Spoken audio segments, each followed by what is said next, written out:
2025-এ আমার মেয়ে gallbladder stone ধরা পড়ে। আচ্ছা, এবার 5খানা স্টোন ছিল। বয়স কত? 10 বছর। আচ্ছা, 10 বছরে 5খানা স্টোন, ভাবা যায়? স্যার, আমার হাজব্যান্ড সোরিয়াসিস স্কিন ক্যান্সারে ভোগে। তো ওখানেও আমি প্রচুর টাকা খরচা করেছি, অনেক ডক্টর দেখিয়েছি, ভেলোর, দিল্লি। এবং এখানে এসে এখানকার সুপারফুড, ডিটক্সিফিকেশন আর কিছু খাদ্য তালিকা, একদম তাতে ওই স্টোন ভ্যানিশ। স্যার, আমি একটা 6 বছরের বাচ্চা থ্যালাসেমিয়াতে ভোগে। আচ্ছা, উনি 1 বছর বয়স থেকে বাচ্চাটা ভুগছে। নমস্কার।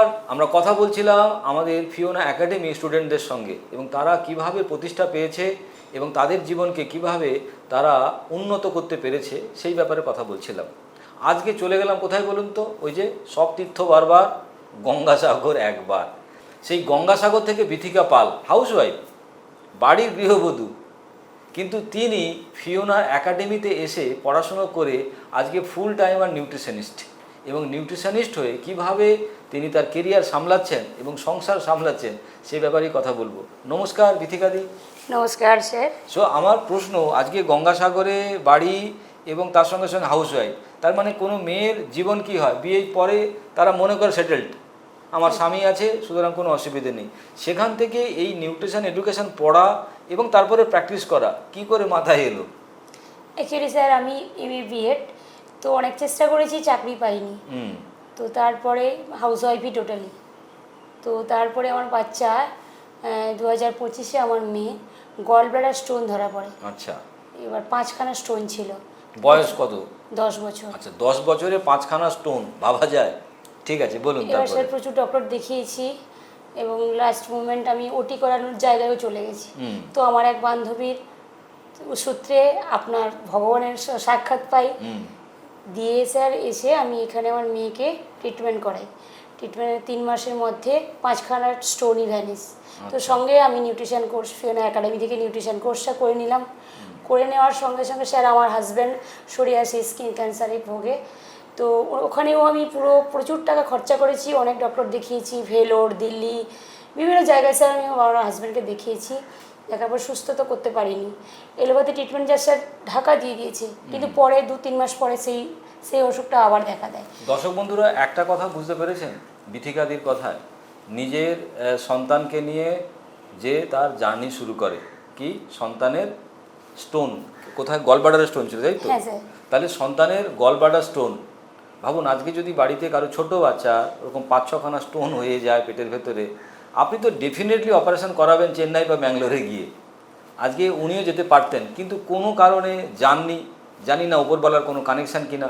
উনি আসেন ফিওনাতে, এবং এখানে এসে এখানকার সুপারফুড, ডিটক্সিফিকেশান আর কিছু খাদ্য তালিকা, একদম তাতে ওই স্টোন ভ্যানিশ। তাহলে এরকম স্টোন ভ্যানিশ যারা করতে চান, বিথিকাদির সঙ্গে যোগাযোগ করুন, কারণ উনি হাতে কলমে কাজটা করেছেন। এবং ওনার হাজব্যান্ডের সোরাইসিস ক্যান্সার, স্কিন ক্যান্সার, ভাবা যায় আজকের দিনে দাঁড়িয়ে ডাক্তারবাবুর কাছে কিন্তু কোনো ওষুধ নেই, ট্রিটমেন্ট নেই। আজকে সেই ট্রিটমেন্ট কিন্তু এখানেও হচ্ছে। সো এটা আমাদের জানতে পেরে ভালো লাগছে যে এরকম প্রচুর পেশেন্ট যারা কিনা এখানে সুস্থ হওয়ার পরে নিজেদেরকে এই এডুকেশনের আওতায় নিয়ে চলে এসেছেন। আচ্ছা বিথিকাদি, আগে তো আপনি পড়াশুনো করেছেন, চাকরি বাকরির বিভিন্ন রকম চেষ্টা করেছেন, হাই স্কুলের চাকরির জন্য কিংবা প্রাইমারি স্কুলের চাকরির জন্য, সেইখানে চাকরি পরীক্ষা দেওয়া আর এইখানে এসে প্র্যাকটিস করার পরে এখন প্রচুর পেশেন্ট আপনার কাছে আসে, কি ডায়াবেটিস, কি ক্যান্সার, কি আলসার, কি স্টোন, তাদেরকে যে পরিষেবাটা দিচ্ছেন, তাদের যদি কিছু বিশেষ কাহিনী আপনার জানা থাকে দর্শক বন্ধুদের বলুন না একটু। স্যার, আমি একটা 6 বছরের বাচ্চা থ্যালাসেমিয়াতে ভোগে। আচ্ছা, উনি 1 বছর বয়স থেকে বাচ্চাটা ভুগছে। তো আমি খবর পাই আমার বাড়ির পাশেই, তো আমি তাকে ট্রিটমেন্ট দিই। স্যার, মান্থলি ওকে 4টে করে ব্লাডের প্যাকেজ দিতে হতো। আচ্ছা, তো আমি ওকে আপনার সান্নিধ্যে এসে আমি ট্রিটমেন্ট দিই, আয়ুর্বেদিক ট্রিটমেন্ট দিতে দিতে স্যার মান্থলি এখন একটা করে ওকে ব্লাড দিতে হয়। থ্যালাসেমিয়া পেশেন্ট, শুনুন, যাদের বাড়িতে থ্যালাসেমিয়া পেশেন্ট আছে তাদের কি ধরনের অবস্থা, ডাক্তারবাবুরা কিছুতেই তাদেরকে সুস্থ করতে পারেন না, তাদের ব্লাড দিনের পর দিন বাড়াতে হয়। মাসে 4 ইউনিট ব্লাড, মাসে 4 বার করে রক্ত দিতে হতো সেখানে এখানে ট্রিটমেন্ট করার পরে কিছু দিনের মধ্যে তার ওটা মাসে 4 বার না হয়ে 1 বার তাকে রক্ত দিতে হয়। তার মানে ধীরে ধীরে প্রসেসটা কাজ করছে। তো এটা একটা যারা কিনা থ্যালাসেমিয়া পেশেন্ট তাদের জন্য সুখবর, তারা কিন্তু বিথিকাদির সঙ্গে যোগাযোগ করতে পারেন। হ্যাঁ বিথিকাদি আর কি বলছিলেন? আর্থ্রাইটিসের ভুগেছিলেন, পুরো বিছানা সজ্জা, ভেলোর থেকে ঘুরে এসেছেন, হাঁটুতে জেল শুকিয়ে গেছে, বীভৎস যন্ত্রণায় কান্নাকাটি করছে। তো আমি আপনার কাছে নিয়ে আসি বা আমাদের ট্রিটমেন্টটা দিই, দেওয়ার পর স্যার এখন উনি হেঁটেই ঘুরে বেড়াচ্ছে এবং পুরো সুস্থ আছে স্যার। বাহ। এরকম আমি অনেক পেশেন্ট সুস্থ করাচ্ছি, আর্থ্রাইটিস, আপনার সোরাইসিস আর গল ব্লাডার স্যার আমার মেয়েকে শুধু নয়, আমি অনেক পেশেন্টকে আমি সুস্থ করিয়েছি গল ব্লাডারে। বাহ। দর্শক বন্ধুরা একটা জিনিস বোঝার চেষ্টা করুন, যারা এই ভিডিওটা দেখছেন তাদের মধ্যে অনেকে কিন্তু হাউসওয়াইফ আছেন। আপনি পেরেছেন আপনার বাচ্চাকে সামান্য জ্বর থেকে, সামান্য সর্দি কাশি থেকে তাদেরকে মুক্ত রাখতে? তাহলে বাচ্চা কোলে নিয়ে ঘুরে বেড়াচ্ছি আমরা, বাচ্চা তার মা আমি, কিন্তু তার রোগের দায়িত্ব আমার নেই। আমি কথায় কথায় ডাক্তারের কাছে যাই আর ওষুধ খাওয়াই। আজকে বিথিকা পালদের মতো মহিলাদেরকে কি বলবেন? নিজের বাচ্চাকে সুস্থ তো করেছেন, নিজের স্বামীকে সুস্থ করেছেন এবং সমাজের বহু বাচ্চা, বহু স্বামীর সেবা শুশ্রূষা করে তাদেরকে সুস্থ করে তুলছে। আচ্ছা বিথিকাদি, সমাজে এরকম বহু হাউসওয়াইফ, গৃহবধূ যারা আছেন তাদেরকে আপনি কি বলতে চান? তাদেরকে বলবো আমাদের ফিওনা একাডেমি থেকে নিউট্রিশন কোর্সটা করে নিয়ে নিজে সুস্থ থাকবে, ফ্যামিলিকে সুস্থ রাখবে, প্লাস আত্মীয় স্বজন সবাইকে সুস্থ করবে, এটাই করতে বলবো আমি। বাহ। কারণ আমি যদি নিজে সুস্থ না হই তাহলে আমি আমার বাচ্চাকে সুস্থ রাখবো কী করে? বাচ্চা তো বায়না করবেই, পিজা খাবো, বার্গার খাবো, পেস্ট্রি খাবো, কুরকুরে খাবো, চিপস খাবো কিংবা চকলেট খাবো। তাহলে আপনি তার মা, তার পথপ্রদর্শক, তাকে আপনি কি শেখাবেন, কি তাকে বোঝাবেন যদি আপনি নিজে না জানেন? তাহলে আপনি যেমন বরবাদ হয়ে যাবেন, তেমন আপনার যে ভবিষ্যৎ সেও কিন্তু বরবাদ হয়ে যাবে, শুধুমাত্র সঠিক আহার সম্বন্ধে না জানার জন্য।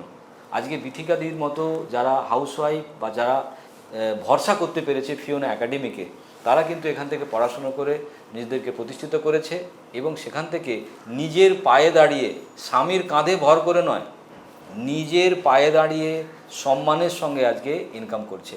সো বিথিকাদি, আজকে তুমি আমাদের অতিথি, আমার তরফ থেকে তোমাকে একটা ছোট্ট উপহার। বাঁচা মানে কাঁচা, তার মানে বাঁচতে গেলে আমাদের কাঁচা খাবার খেতেই হবে এবং সেটা নিয়েই আমার লেখা বই। যারা পড়েননি পড়ে নিন, নাহলে বুঝবেন কি করে। দিদি, এটা আপনার জন্য। Thank you sir. দর্শক বন্ধুরা, আপনারা শুনছেন বিথিকাদির কথা। যদি বিথিকাদির সঙ্গে যোগাযোগ করতে চান, আচ্ছা বিথিকাদি, যদি নাম্বারটা বলে দেওয়া যায় ভালো হয়। আমার কন্ট্যাক্ট নাম্বার 9933553432। সো যারা যোগাযোগ করতে চান দিদির সঙ্গে যোগাযোগ করুন, আমি নিচে নাম্বার দিয়ে দেব, পড়ে যোগাযোগ করুন। যাদের বিভিন্ন রকম ধরনের সমস্যা বা যারা নিউট্রিশন এডুকেশান নিয়ে পড়াশুনো করে দিদির সঙ্গে প্র্যাকটিস করতে চান, তারাও যোগাযোগ করতে পারেন।